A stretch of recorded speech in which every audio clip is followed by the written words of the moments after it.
24 तारखेपर्यंत तिघांना पोलीस कोठडी देण्यात आलेली आहे। अत्यंत महत्त्वाची बातमी आपण बघतोय। 24 तारखेपर्यंत तिघांना पोलीस कोठडी देण्यात आलेली आहे। पुणे कार अपघात प्रकरणी सत्र न्यायालयाने हा महत्त्वाचा निर्णय दिलाय। 24 तारखेपर्यंत आता तिघांना पोलीस कोठडी देण्यात आलेली आहे। विशाल अग्रवाल आरोपी वेदांत अग्रवालचे वडील आहेत आणि त्यांच्या संदर्भातला महत्त्वाचा निर्णय सत्र न्यायालयाने दिलाय। 3 आरोपींना 24 तारखेपर्यंत आता पोलीस कोठडी सुनावण्यात आलेली आहे। पोलिसांनी देखील मागणी केलेली होती। विशाल अग्रवालला 7 दिवसांची पोलीस कोठडी द्यावी, मात्र सत्र न्यायालयाने हा महत्त्वाचा निर्णय दिला। त्यानुसार आपण बघतोय 24 तारखेपर्यंत तिघांना आता पोलीस कोठडी देण्यात आलेली आहे। अधिक तपासासाठी पोलिसांनी कोठडीची मागणी केलेली होती विशाल अग्रवाल आणि इतरांची, मात्र त्या संदर्भात आता कोर्टाने हा महत्त्वाचा निर्णय दिला। विशाल अग्रवालसह तिघांना सत्र न्यायालयाने आता पोलीस कोठडी सुनावलेली आहे। पुन्हा एकदा आपण जाऊयात माझे सहकारी योगेश बोरसेकडे। योगेश, 24 तारखेपर्यंत आपण बघतोय तिघांना आता सत्र न्यायालयाने कोठडी सुनावलेली आहे।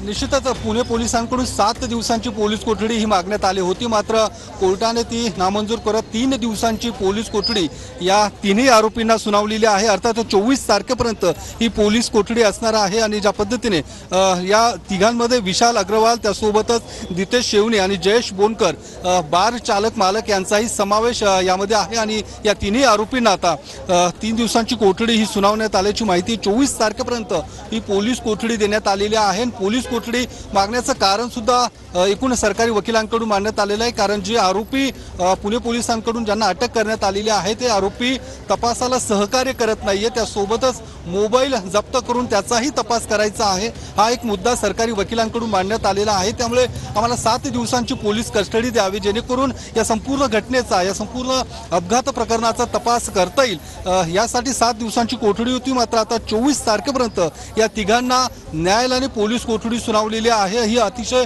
महत्त्वाची बातमी म्हणता येईल। ज्या पद्धतीने या संपूर्ण प्रकरणासंदर्भात जो अल्पवयीन आरोपी अटक करण्यात आला होता, अर्थात वेदांत अग्रवाल, त्यानंतर विशाल अग्रवालवरती सुद्धा 2 दिवसांपूर्वी पुण्यामध्ये गुन्हा दाखल करण्यात आला होता आणि त्यानंतर त्याला संभाजीनगरमधनं पुणे पोलिसांनी अटक केलेली। काल त्याला पुण्यात आणलं गेलं होतं आणि आज ज्यावेळी शिवाजीनगर कोर्टामध्ये विशाल अग्रवाल आणि इतर दोन्ही आरोपींना कोर्टामध्ये हजर केलं असता कोर्टाने या तिन्ही आरोपींना आता 24 तारखेपर्यंत पोलीस कोठडी सुनावलेली आहे। आता या 3 दिवसांच्या या पोलीस कोठडीमध्ये नेमकं काय तपास होऊ शकतो हे बघणं महत्त्वाचं असणार आहे। मात्र ज्यावेळी पुणे पोलीस आयुक्तांना या संदर्भात विचारणा आपण केली असता त्यावेळी त्यांनी सांगितलं की जो 2009 मधला जी काही घटना आहे, अर्थात अजय भोसले यांच्यावरती जो गोळीबार झाला होता, तो गोळीबार सुद्धा अग्रवाल कुटुंबियांपैकी एकाने केला होता आणि छोटा राजांशी हा संपूर्ण संबंध होता।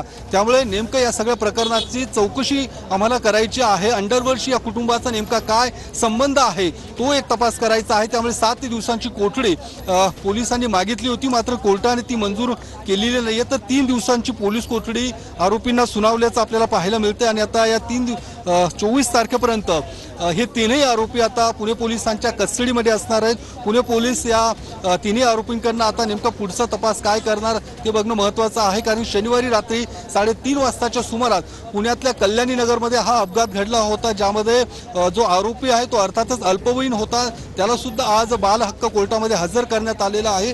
तो अगदी थोड्याच वेळात त्या संदर्भात सुद्धा निकाल येणार आहे। तो निकाल नेमका काय येतो ते बघणं महत्त्वाचं असणार आहे। मात्र त्यापूर्वी आता शिवाजीनगर कोर्टाने हा महत्त्वपूर्ण असा निकाल दिलेला आहे की या तिन्ही आरोपींना आता 24 तारखेपर्यंत कस्टडी दिलेली आहे आणि या संपूर्ण सुनावणी दरम्यान सरकारी वकील आणि आरोपीचे वकील या दोघांकडून सुद्धा जोरदार असा युक्तिवाद करण्यात आला होता, ज्यामध्ये एकूण ही जी गाडी होती ती गाडी रजिस्टर नसताना रस्त्यावरती का आली, जी पार्टी वेदांत अग्रवालने केली त्या पार्टीला सुद्धा विशाल अग्रवाल यांची परवानगी होती। गाडी चालवण्यास दिली ज्यावेळी तेही सुद्धा परवानगी विशाल अग्रवाल यांच्याकडून देण्यात आली होती आणि ज्यावेळी गुन्हा घडला त्यावेळी विशाल अग्रवाल स्वतः पुण्यात होते, त्यांच्या निवासस्थानी होते। त्यानंतर ते फरार झाले, मात्र फरार झाल्याचा आरोप जो काही आहे तो आरोपीच्या वकिलांनी फेटाळला होता। आम्ही कुठेही फरार झालो नव्हतं, मात्र जी 41 ची नोटीस घेण्यास कुठेतरी पोलिसांनी आम्हाला 41 ची नोटीस दिली नसल्याचं आरोपीच्या वकिलांकडून हे सांगण्यात आलं। मात्र ज्यावेळी अटक केली